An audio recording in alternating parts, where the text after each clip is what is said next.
Hi everyone, in this video we are going to see the AEQUITAS Experiment Environment, in which you can load your own data or leverage some well-known use cases in the literature, build an AI model, and assess that this is fair with regard to some discriminated groups. But first, to help non-experts to understand better this tutorial, I will delve into a quick introduction of AI and fairness in AI. So let's start. What do we aim to do?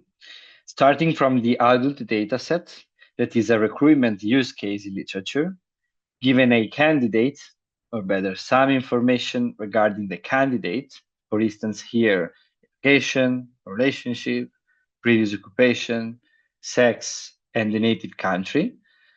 Then, given this candidate, we want an AI model to predict the corresponding salary. And most important, we don't want this model to discriminate any candidate based on gender, ethnicity, and so on. A little disclaimer here, we are going to use the words sex and race instead of gender and ethnicity, just because those are the ones used in the adult dataset that we are going to see in the demo. But we know gender and ethnicity would have been better. So how do we train an AI model? We have two different phases. The first one is learning, in which we have a database collecting some historical information about lots of candidates and the corresponding salary that was assigned to them in the past. The database resembles a table. The rows are our candidates, the columns, as they provide information, they are called features. One of them is the target. Here it is called class and contains the candidate's salary indeed. Then we let our AI model to learn, literally, as if it is a student learning from a book. Hopefully, we will spot correlations between, for instance, the previous occupation and the class, assigning higher salaries to managers, or between the education and the class, assign higher salary to those having a master or a PhD. For sure, we don't want to learn correlations between the sex and the class features. To assess what it has been learned, as in school, we ask the model to perform a test, trying to predict for each row that is a candidate the class feature, given the other features, which is indeed what we aim for from the beginning. We do that with several different sets of data. In Equitas specifically, we are also able to stress test the model by generating some synthetic datasets in which the bias is exacerbated. This is innovative since other tools do not allow it and also enables the user to understand the limits of the system. Finally, we get some scores, or better indices, that summarize the performance and the fairness of our model. We are not going into details of that right now, but yeah, we can examine that, and if we are satisfied, then we can deploy the model. Now the question is, how do we actually make the model fair? Well, we have three options. Usually in a normal pipeline, only one is employed. The first one is the data mitigation, in which we have our data set that is transformed so that any previous bias is erased. Here, I use the metaphor of a teacher, as if the teacher will indicate what is worth to study. Then the model or the student can learn independently on a mitigated dataset. And during the test, it can perform the predictions without any assistance. The second option is the model mitigation, in which we have the dataset that is not transformed in any ways, but we have a teacher assisting the model during learning, correcting any harmful behavior. And then the tests are performed again without any assistance. Finally, we have the outcome mitigation, in which both the dataset and the learning process are performed without any assistance. But during the prediction, the teacher corrects any wrong or harmful outcome. Though, to properly configure these methods, we have to go through the dataset and provide some information to what we call the teacher. And here comes the demo of this video, in which we undergo three different parts: data analysis, in which we label the set of data according to our knowledge so that the teacher can perform at its best; learning and testing, in which we select a teacher and build the AI model; and polarization, that is the innovative part where we stress test the model. So we start with data analysis. Here we are going to see different views. In the dataset selection view, we have to select the set of data we want to work with. So we are going to select the adult use case. In the feature selection view, we are going to select the target feature, therefore what we want to predict, that is the class in this case, that contains the salary, and the potential sensitive features, therefore the features that we don't want the model to take into consideration when predicting the target. Or in other words, we don't want the model to find and perpetuate any correlation between sensitive and target features. In this case, we select race and sex. Then in the proxy view, we are going to select proxy features. Proxy features are those features that, by definition, are not considered as sensitive, but they bring information about the sensitive ones. For instance, here, relationship is not sensitive, as you could assign higher salary to candidates with a family, but this feature also brings information about the gender, because they encoded explicitly husband and wife. If we, for instance, erase the sex feature, then the model could still understand the gender because the bias could be hidden in other non-spotted proxy features. Instead, we rather have to inform the teacher about these proxy features so that the interventions can be applied accordingly. Finally, once we label what could be harmful, we assess the actual bias in the data with the detection view. Here we assess the bias in the historical data with some well-known metrics in the literature, taking, for instance, the sex feature as sensitive and the class feature as target. We have two different groups, male and female, and two different classes. Greater than 50K is the higher salary, the one a candidate aims for, and we call it positive class. And the other one, less or equal than 50K, that is called the negative class.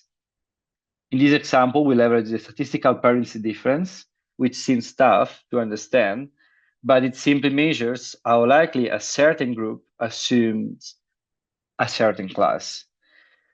Taking, for example, the male group and the positive class, we count the occurrences of male candidates assuming the higher salary divided by all male candidates. And we subtract the same quantity calculated with the female candidates. In this little example, we can observe that male have 2 out of 3 cases in which they assume the positive class, while female candidates have 1 out of 2 cases. So this is summarized in just one metric and tell us that in the historical data, male candidates are more likely to assume the positive class, and hence our model is likely to replicate this behavior if no intervention is applied. After having assessed the bias for each sensitive feature, we are going to mitigate a specific one or more than one. So now let's switch to our AEQUITAS experiment environment. This is the landing page in which we have 2 different buttons. The first one, create the S3 graph, allows to build a socio-technical graph that is used by the platform to give fairness suggestions during the process. The other one, start experimenting, allows the process to begin.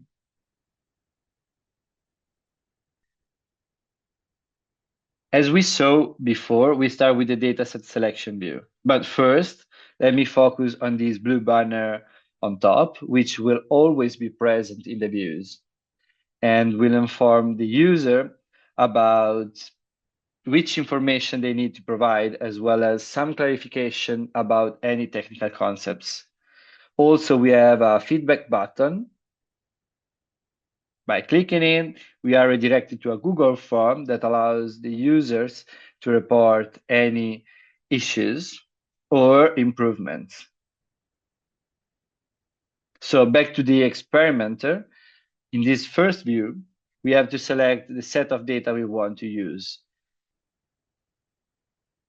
Listed here several well-known use cases in literature,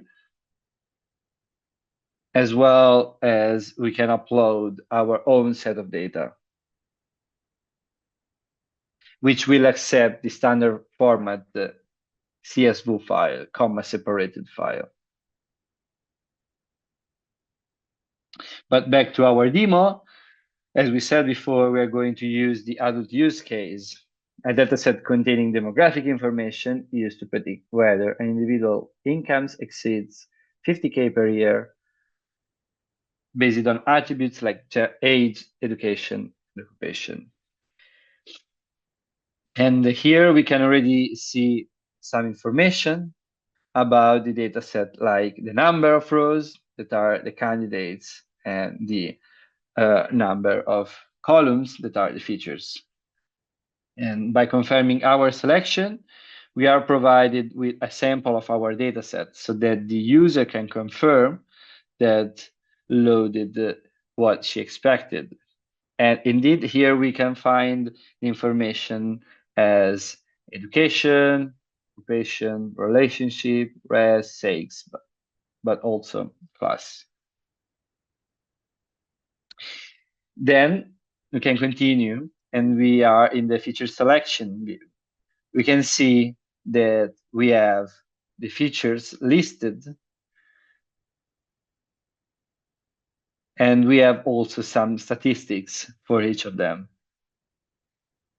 Missing values, that are values for that information that are mistakenly not collected for some candidates, the minimum and the maximum of that feature, as well as the mean, the standard deviation, the percentiles, the type, the distinct values of that feature, but most importantly, the distribution. For instance, for the feature race, we can see that white people are overrepresented, and this could lead to discrimination to the other groups. In this view, we can drop some features that we think are not necessary, but what we are supposed to do is to label the sensitive features, and here the platform already suggested race and sex, and the target feature, and the platform already suggested the class feature.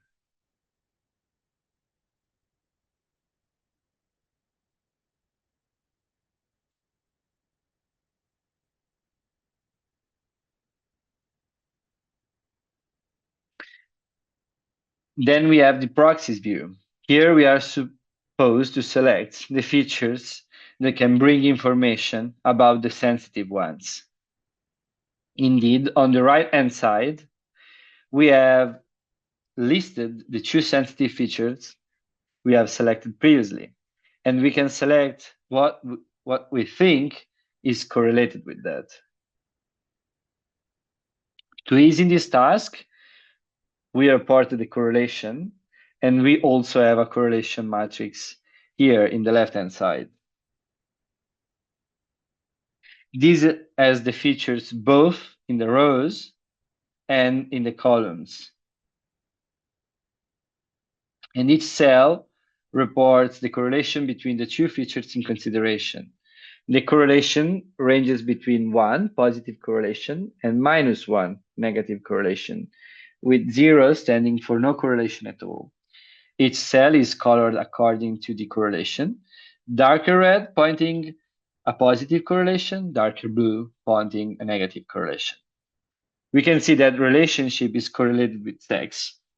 And indeed, if you go in the drop-down list of sex, we can find the relationship bullet in bold, suggesting that this could be a proxy to sex. And by marking it, we make this information available to the model and to the teacher that will mitigate the bias. Finally, for this part, we have the detection view, in which we assess the bias in the historical data. We can find different metrics here. A metric corresponds to a definition of fairness, meaning that they differ in what they consider discriminated. For instance, disparate impact is well known in the literature, and it is here for the sake of completeness, but it is mostly employed in the United States, and it is not suggested in use cases regarding the European Court of Justice. Indeed, in this demo, we are going to leverage the statistical parity difference. By selecting a sensitive feature, we can see the bias according to each class, negative and positive, and each group, female and male. As before, we can see that the female group is more likely to assume the negative class and less likely to assume the positive class. And the male group is less likely to assume the negative class and more likely to assume the positive class. By clicking on continue, we are telling the platform that we are focusing on mitigating that specific metric on that specific feature. So in this demo, we are going to mitigate sex with the fairness definition of statistical parity difference. Now we can go back to our lineup. So far, we have labeled the data sets, indicating the target feature, the sensitive features, and the proxies, so that now any mitigation for teachers can be performed accordingly. In the experimenter, we have the same three options that we saw before to learn and test the model: data, model, and outcome mitigation. But when deploying a model, as we said before, we usually employ just one of them. In this demo, we will skip the data mitigation. So we are going to use the original data set without any transformation. We are going to use the model mitigation, in which we employ Fauci. That is a new technique introduced within the AEQUITAS project. And as to outcome mitigation, we will skip it. Then we are going to test what the AI model has learned, which I recall it consists of predicting the class given the other features and examine the results. We are going to see the performance of the model without any mitigation and with mitigation, according to several performance metrics like accuracy, precision, recall, and so on. In this case, each index follows the semantic, the higher the better. You can see that the non-mitigated model performs slightly better, and this is typically normal if you enforce fairness. Indeed, let me delve into an explanation. If we have the candidates that are assigned to the positive class in the historical set of data, and we have those that are assigned to the negative class, if the model predicts exactly what is encoded in the dataset, then this would perpetuate the bias. Instead, the model will commit some mistakes so that, for instance, some female candidates are assigned to the positive class. Here, indeed, I use the circle to represent the candidates predicted as positive according to the model. I'm not going into details of each metric, but despite what they seem, they are intuitive. Precision measures the percentage of candidates that have been correctly predicted with a positive class among all the ones that have been predicted with a positive class. Recall measures how many of the candidates with a positive class were actually predicted as positive. As to fairness metrics, we also show the performance before and after mitigation. Since we have the same semantic as before, the higher the better, we can appreciate the improvement of the mitigated model with regards to fairness metrics. Intuitively, the demographic parity measures the balance of male and female within the candidates that have been predicted in the positive class. So in the circle, the more the balance, the higher the score. Equalize odds takes a step further, checking also the balance among the candidates that were mistakenly predicted. So switching to our demo, we have three different new views. In the data mitigation view, we are asked whether we want to perform a data mitigation, and in this case, we are provided with some techniques well known in the literature, or not. Then we should click on Do Not Mitigate. Here, again, for the sake of completeness, we have the disparate impact remover, which refers to the disparate impact metric and should not be used in the context of European Court of Justice. In this case, we do not want to apply any data mitigation technique, so we can choose the option Do Not Mitigate and continue. Analogously, in the model mitigation, we are asked whether we want to apply this mitigation or not. And we are again provided with a list of techniques of teachers, what we call teachers. We are going to use Fauci, but just for the sake of the demo, if we choose to not mitigate, we are redirected to the outcome mitigation with the same idea of selecting which technique we want to apply. So we can go back to the model mitigation. And here, select Fauci.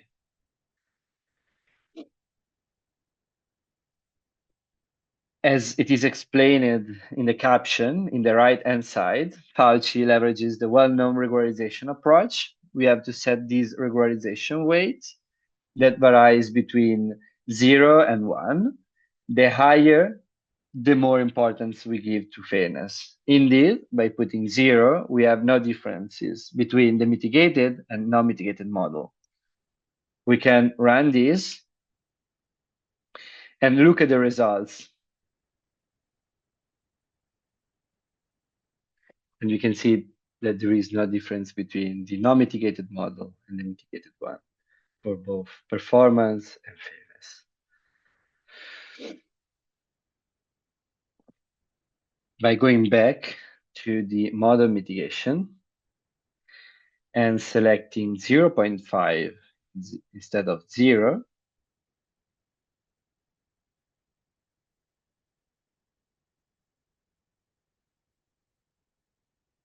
we can see that the charts are updated and we have a slight decrease of performance, but we have an improvement with regards to the fairness metrics.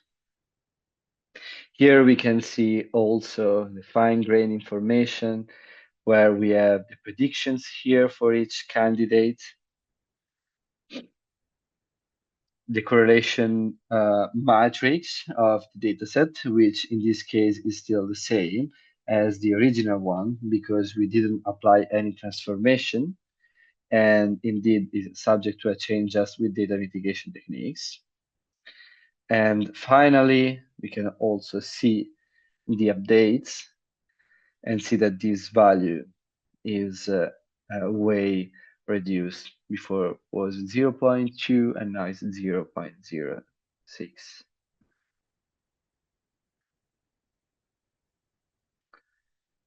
Finally, we can go back to our lineup and we have the final part, the polarization. If we saw the results showed on top of the original dataset with a certain level of bias, one thing that we can do in AEQUITAS and that is innovative is to stress test the model. and see how this performs on a different polarized dataset in which we exacerbate the bias and assess whether our fairness constraints are still satisfied. In the experimenter, we will have these options in this bottom on the right, on the bottom right, validate on test data. You are going to be able to decide the percentage of bias introducing the new test dataset and see the results. For now, we always inject 80% of bias more and show the outcome here in the result view. And as we can see, we have a significant decrease in both performance and fairness. So for this video was all. I hope that you liked the demo, and we would highly appreciate if you tell us what you think by filling a little survey. You can access it through this QR code in the right-hand side of the screen. And I thank you again, and I hope to see you in the next upcoming events and tutorials. Thank you. Bye.